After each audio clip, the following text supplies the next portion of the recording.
Assalamualaikum warahmatullahi wabarakatuh. SM News kembali hadir menjumpai Anda. Beragam informasi menarik akan kami sajikan untuk Anda selama 30 menit ke depan. Bersama saya Dena Miawati dan berikut USM News selengkapnya.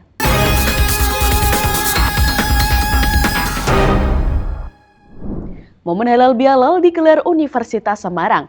Acara ini sekaligus menjadi wujud syukur atas akreditasi unggul yang diraih oleh USM.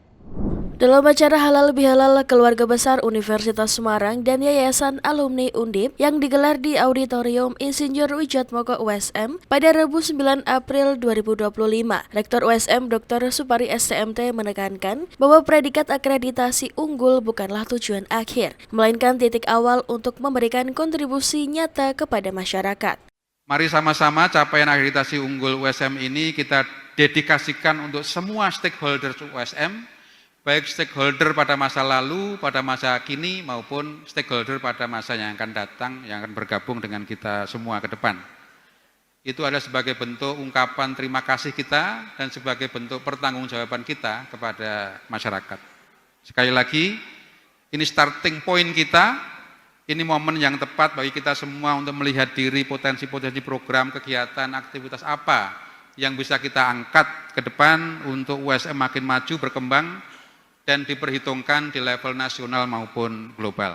Dr. Supari juga mengajak seluruh sivitas akademika untuk bersatu dalam pemikiran dan strategi, menyatukan seluruh potensi, serta bersinergi dalam membangun negeri. Senada dengan hal itu, Ketua Pembina Yayasan Alumni Undip, Profesor Sudarto PhD MIS PhD, mengingatkan pentingnya peningkatan mutu secara berkelanjutan. Kita tidak boleh berhenti sampai dengan unggul institusi. Jadi program-program studi yang sekarang berpredikat sangat baik harus ditata menjadi unggul. Yang baik menjadi sangat baik. Yang belum terakreditasi harus terakreditasi. Dan semoga predikat unggul itu membawa berkah kepada kita semua.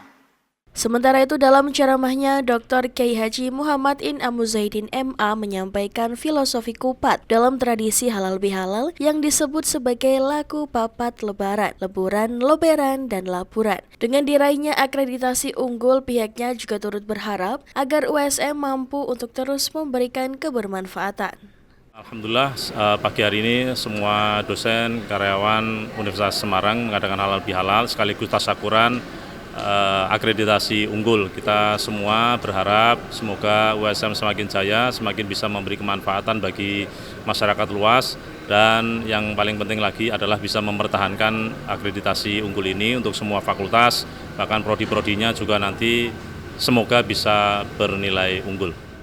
Presiden Prabowo Subianto mengungkapkan aturan terkait tingkat komponen dalam negeri dapat menjadikan Indonesia kalah kompetitif terhadap negara lain. Presiden Republik Indonesia Prabowo Subianto meminta seluruh anggota kabinetnya untuk membuat aturan terkait tingkat komponen dalam negeri atau TKDN diubah dan dibuat lebih fleksibel. Sebelumnya, produsen ponsel sekaliber Apple pun dibuat harus bernegosiasi ulang dengan pemerintah Indonesia agar dapat menjual iPhone 16. Karena itu, Presiden ke-8 Indonesia justru khawatir apabila aturan itu dipaksakan dapat membuat Indonesia kalah kompetitif dengan negara lain. Meskipun ia mengakui bahwa kebijakan TKDN diperlakukan dengan niat baik dan demi kepentingan bangsa. Untuk itu, Prabowo meminta kementerian yang mengatur perhitungan TKDN untuk membuat aturan yang lebih realistis. Dia menekankan TKDN tidak dapat menyelesaikan masalah kemampuan komponen lokal.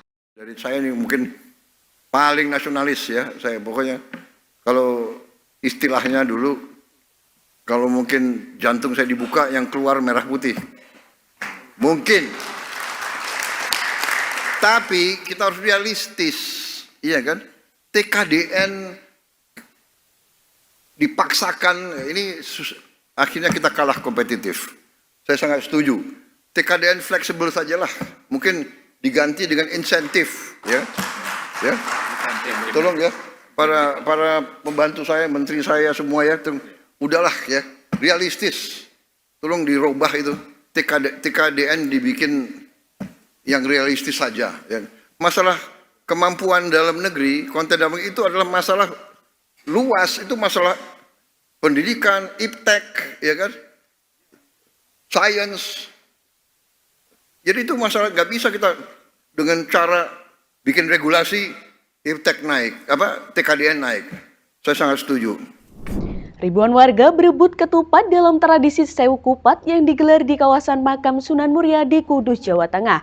Tradisi yang diwariskan sejak zaman Sunan Muria ini merupakan bentuk syukur warga setelah selesai melaksanakan puasa Ramadan. Sedikitnya ada 24 gunungan yang berisi ketupat, lepet, serta berbagai hasil bumi yang disediakan di Parade Sewu Kupat tahun 2025 kali ini. Usai didoakan di makam Sunan Muria, gunungan ketupat kemudian diarak menuju Taman Rio Colo. Usai didoakan di makam Sunan Muria, gunungan ketupat kemudian diarak menuju Taman Rio Colo yang berada di bawah makam Sunan Muria. Ribuan warga dari berbagai daerah yang sudah menunggu sejak pagi rela berdesakan dan beremput untuk mendapat ketupat dan lepet maupun hasil bumi yang dianggap memiliki berkah tersendiri. Mia Fatona, salah satu warga, mengaku sengaja datang tiap tahun untuk mengikuti Parade Sewu Kupat ini. Ia meyakini gunungan berisi ketupat dan lepet serta hasil bumi memiliki berkah dari Sunan Muria, salah satu wali songo penyebar agama Islam di Jawa. Ini tadi ikut kirap Mas, kirap Sewu Kupat yang setiap tahun kan ada. Terus tadi rebutan sama warga juga. Alhamdulillah dapat hasil bumi sama lepet ini yang paling diincer. Sama ada parijoto, ini khasnya dari Muria. Ini untuk kesuburan sih Mas. Jadi nanti buat saudara saya yang lagi hamil, biar nanti lahirannya lancar, anaknya juga bisa, kalau cowok ya bisa tampan, kalau cewek bisa cantik. Tentu saja keberkahannya ya Mas, karena ini kan juga tradisi sawalan, tradisi kupatan dari Sunan Muria juga. Nanti semoga dapat berkah dari Sunan Muria juga, rezeki lancar, nanti juga pekerjaannya juga lancar. Digelar setiap tahun, Parade Sewu Kupat merupakan tradisi warisan Sunan Muria. Sewu Kupat memiliki makna wujud syukur warga setelah selesai menjalankan puasa Ramadan. Tradisi ini pun sekaligus melestarikan tradisi leluhur serta mendongkrak sektor pariwisata di kawasan Sunan Muria. Parade Sewu Kupat ini juga akan dipatenkan sebagai hak kekayaan intelektual dari Kabupaten Kudus. Kegiatan-kegiatan ini kan tidak hanya di Kudus, di Jepara, di Rembang, di Pati juga ada. Bagaimana nanti kita menarik dari kota lain selain kota tersebut untuk bisa datang ke sini, bisa berwisata ke Kabupaten Kudus, dan ini adalah suatu tradisi budaya yang bisa dicatat oleh ekonomi. Hanya satu-satunya di Kabupaten Kudus di Indonesia. Perlu kita catatkan, nanti kita koordinasi layak nggak untuk jadi ekonomi. Ada rencana dipatenkan Pak? Ya, kita patenkan sekarang sebagai hak kekayaan intelektual. Ini kan reputasi yang unik ya, Sewu Kupat ya, bahwa tradisi ini sebenarnya sudah lama, tapi kita kemas menjadi sebuah parade untuk menarik wisatawan dan kearifan lokal, budaya dan warisan adiluhung leluhur kita. Agar menarik banyak wisatawan untuk datang, rencananya tahun depan Parade Sewu Kupat digelar lebih meriah dengan memecahkan rekor muri. Dari Kudus, Eni Ayu Lestari melaporkan. Banyak tempat wisata di Kota Semarang yang menjadi tujuan untuk mengisi liburan Lebaran, salah satunya di Taman Lele yang kini semakin cantik dan tertata rapi. Selama liburan Lebaran tercatat ada 8.000 pengunjung yang datang. Banyak fasilitas arena permainan yang ditawarkan untuk memanjakan pengunjung di Taman Lele Semarang ini, seperti bebek air, kolam renang, mewarnai, kereta mini, hingga terapi ikan. Hanya dengan tiket masuk Rp13.000 per orang, pengunjung bisa menikmati kesejukan di area Taman Lele yang kini semakin cantik dan tertata rapi. Salah satu fasilitas hiburan yang paling banyak diminati yaitu kolam renang, baik untuk dewasa dan anak-anak. Apalagi kolam renang ini berasal dari sumber air asli, airnya benar-benar jernih. Selama sepekan Lebaran ini, Taman Lele menjadi alternatif tempat wisata di Kota Semarang. Selain Kota Lama, Lawang Sewu, Mariokoto, ini sebagai alternatif tempat wisata karena posisi Taman Lele itu di pinggir jalan raya, yaitu arah ke Jakarta. Jadi banyak orang yang mampir ke Taman Lele karena ada sumber mata air yang luar biasa, ada pohon yang besar-besar yang rindang, dan juga ada kolam renang dari sumber mata air yang sangat segar, dan juga ada wahana yang baru yaitu adanya kolam terapi ikan ini. Pengunjung jumlahnya sepakan Lebaran sampai hari Minggu kurang lebih nanti 8.000 orang pengunjung. Tiket sendiri, tiket masuk kita sesuai dengan perda peraturan daerah. Kalau sepekan Lebaran kita naik biasanya 8.000 hari biasa, hari Minggu 10.500, kalau pekan lebaran 13.000. Jadi masih terjangkau untuk warga Kota Semarang. Selain kolam renang, terapi ikan yang merupakan wahana baru kini menjadi idola pengunjung untuk bersantai dan menghilangkan penat. Kami sama anak-anak nih keluarga, adem, ya kan kita kan banyak itunya lebu, permainannya banyak. Kalau buat anak-anak kan cocok, buat dewasa juga cocok juga. Ini terapi. Selama liburan lebaran ini diperkirakan ada 8.000 pengunjung yang datang. Lokasi wisata Taman Lele dulunya mendapat image negatif, banyak berdiri warung remang-remang. Namun setelah dikelola dengan baik oleh pemerintah Kota Semarang, Taman Lele semakin cantik dan menjadi wisata pilihan masyarakat. Ribuan rakyat wajib pajak mengantri membayar pajak kendaraan di kantor Samsat Purwodadi, Grobogan, Jawa Tengah, Selasa pagi. Program pemutihan pajak kendaraan bermotor berlangsung mulai bulan April hingga Juni mendatang. Beginilah suasana kantor Samsat Purwodadi Kabupaten Grobogan pada hari pertama pemutihan pajak kendaraan bermotor Selasa pagi. Ribuan wajib pajak mengantri saat memasuki kantor Samsat Purwodadi Kabupaten Grobogan. Mereka mengantri untuk membayar pajak kendaraan yang mati selama bertahun-tahun dengan harapan mendapatkan keringanan pembayaran pajak kendaraan. Salah satu masyarakat mengaku senang dengan adanya program pemutihan pajak kendaraan bermotor. Mereka cukup membayar pajak kendaraan 1 tahun meski sudah 6 tahun tidak pernah membayar pajak. Ganti plat sama pajak. Kenapa diganti? Kenapa diganti ya? Karena ada pemutihan ini, mumpung ada pemutihan. Pemutihannya apa aja, Mas? Bebas pajak sama tunggakan. Kalau bebas seperti itu senang, Mas ya? Alhamdulillah, senang. Mati nggak, Mas, plat nomornya? Mati nggak? Mati. Berapa tahun, Mas? Baru ya? Jadi tetap tenang, Mas ya, berpajaknya ya? Tenang. Kalau antri seperti ini gimana, Mas? Waduh. Sudah berapa? Harus sabar. Sudah berapa jam, Mas? Baru 1 jam. Layanan pemutihan pajak kendaraan bermotor sudah dimulai pada hari ini hingga bulan Juni mendatang. Biasanya antrian hanya berkisar 500 kendaraan per hari, namun saat ini sudah ada sekitar ribuan wajib pajak yang telah melakukan antrian pembayaran. Jumlah tersebut diperkirakan akan terus meningkat. Pihak Samsat telah melakukan penambahan personil untuk membantu pelayanan akibat membludaknya wajib pajak. Persiapannya, jadi kami buka lebih awal, Mas. Hari ini buka lebih awal 30 menit dari biasanya. Kalau biasanya jam 8, kita jam setengah 8. Kemudian besok kita akan mulai lebih awal lagi. Jam 7 kita sudah bisa membuka layanan. Selain itu kita juga membuka titik layanan baru di kantor sebelah yang di PPD. Kemudian yang di titik-titik layanan yang di luar juga semuanya kita layanan lebih pagi.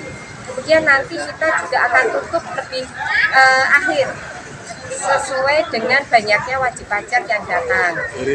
Lalu kita tambah itu untuk ruang tunggu. Kita ada fasilitas tenda, kemudian kita tambah kursi, ada tambahan untuk snack dan cemilan yang lainnya. Kemudian untuk petugas juga semuanya kita tambah, baik yang di checking shift, kemudian yang di petugas-petugas pendaftaran, penetapan, sampai ke pembayaran. Untuk waktu, Bu, jamnya, Bu? Sampai dengan selesai nanti pelayanannya. Dari jam berapa ke berapa? Dari jam setengah 8 hari ini, kalau besok mulai jam 7 pagi kita sudah bisa pelayanan. Untuk saat ini masyarakat belum tahu, Bu, tentang program pada saat ini, Bu. Program pemutihan ini sudah kita share baik melalui medsos yang ada di PPD Samsat maupun yang ada di Satlantas. Kemudian di setiap kecamatan dan kelurahan itu kita pasang MMT. Kemudian untuk baliho ada di 3 titik. Kemudian untuk informasi mengenai flyer yang diinfokan ke grup-grup WA baik mulai RT, RW, kepala desa sampai ke camat. Bu, untuk saat ini berapa wajib pajak, Bu, yang datang, Bu? Perkiraan berapa, Pak? Di pendaftaran? Sudah ribuan. Untuk pastinya kita karena ini masih menghitung terus di sini. Jadi kalau setiap hari rata-rata sekitar 200 sampai 500 ya. Ini hampir 10 kali lipatnya ya Pak Putu ya. Bisa jadi 10 kali. Berapa hari Bu? Direncanakan berapa hari? Dari tanggal 8 April sampai dengan 30 Juni. Dengan adanya program pemutihan pajak kendaraan bermotor, diharapkan masyarakat dapat lebih sadar akan penting membayar pajak demi keselamatan selama berkendara. Peringatan Pesta Syawalan atau dikenal dengan Pesta Lomban di Jepara, Jawa Tengah dilaksanakan dengan tradisi sedekah laut, yaitu melarung kepala kerbau ke tengah lautan Senin pagi. Larung sesaji diikuti oleh ribuan warga dengan menumpang ratusan kapal nelayan.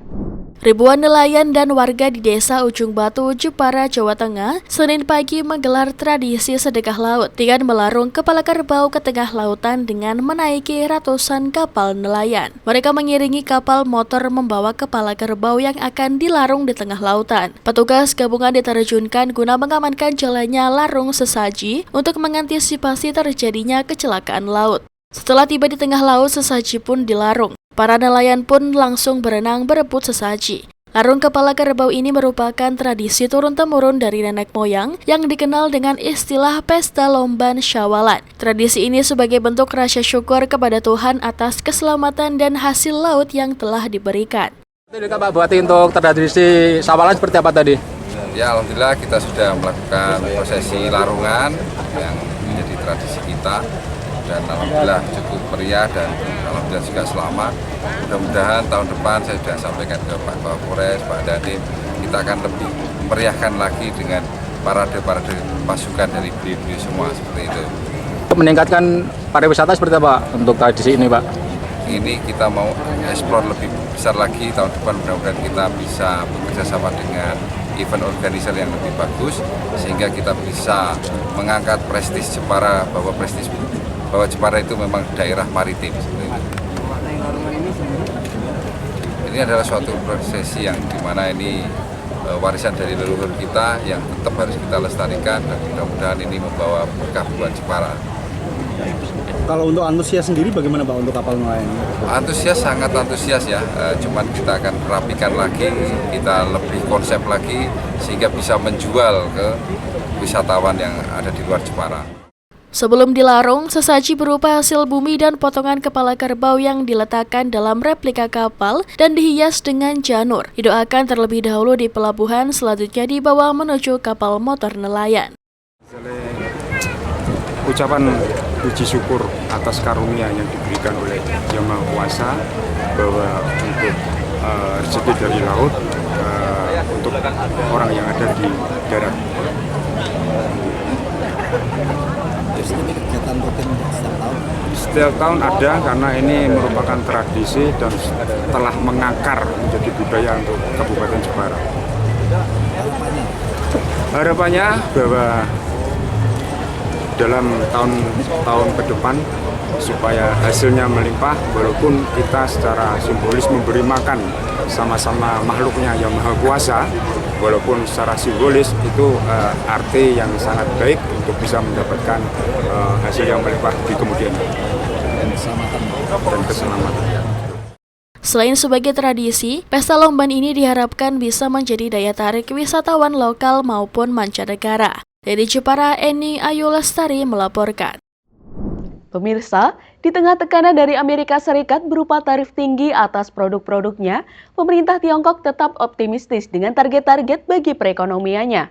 Tapi sejauh mana optimisme ini hanya untuk konsumsi domestik? Sebesar apa dampak tarif dari pemerintah Amerika Serikat? Selengkapnya dilaporkan tim VOA dari Washington DC. Informasi ini sekaligus menutup perjumpaan kita hari ini. Saksikan terus WSM News hanya di WSM TV. Saya Dina Miawati dan seluruh kru yang bertugas pamit undur diri. Terima kasih. Wassalamualaikum warahmatullahi wabarakatuh. Pertemuan tahunan Parlemen Tiongkok diselenggarakan dengan penuh optimisme di tengah berbagai persoalan di negara dengan perekonomian terbesar kedua di dunia tersebut. Tiongkok tetap memproyeksikan pertumbuhan ekonomi sebesar 5% setahun ke depan. 也有经济增长潜力和有利条件支撑。Pertemuan kali ini dibayangi tarif baru dari pemerintah Amerika Serikat di bawah Donald Trump. 行有不得，反求诸己。美国应该复盘一下，你们从这些年的关税战、贸易战中得到了什么？ Dalam pidato kenegaraannya di depan Kongres Amerika, Trump menegaskan kembali perlunya memberlakukan tarif kepada negara yang dituduh melakukan praktik dagang tak adil terhadap AS. Other countries have used tariffs against us for decades, and now it's our turn to start using them against those other countries. Seperti saat masa jabatan pertamanya dulu, sasaran tarif terbesar dari pemerintah Trump adalah Tiongkok. Sejak menjabat, Trump telah 2 kali menetapkan tarif ke Tiongkok. Tarif pertama sebesar 10% aktif pada 4 Februari lalu, kemudian tambahan 10% pada 4 Maret. Pada kampanye Pilpres 2024, Trump sebut ia akan terapkan tarif 60% ke Tiongkok. Tiongkok akhirnya merealisasi ancaman tarif balasan diawali dengan tarif atas produk pertanian AS. Tapi menurut analis, tarif balasan ini relatif lunak. Whereas Trump's tariffs were across the board, the People's Republic of China's were much more selective and directed at specific industries and activities, specific products. Guna bertahan melawan tarif, Tiongkok mencoba mendongkrak konsumsi domestik, tapi upaya ini menghadapi beberapa kendala. There is still overproduction in China, so exports are still needed by a lot of companies. So it's going to, I think the tariffs imposed by the Trump administration is going to have an impact. Pada saat yang sama, pemerintah di Beijing tampak berhati-hati menghadapi Washington yang kini tak mudah diprediksi langkahnya. This is something that the Chinese authorities, even up to now, has difficulties in managing because they are much more used to stable, well-known sort of entities and operating procedures so that they can plan in advance. Analis mencermati, tarif hanyalah salah satu dari persoalan yang merundung perekonomian Tiongkok. Karena tanpa itu pun, negara ini dilanda krisis properti berkepanjangan, juga dengan kelebihan pasokan rumah di tengah sepinya peminat. Dari Gedung Putih, Washington DC, Virginia Gunawan dan tim VOA.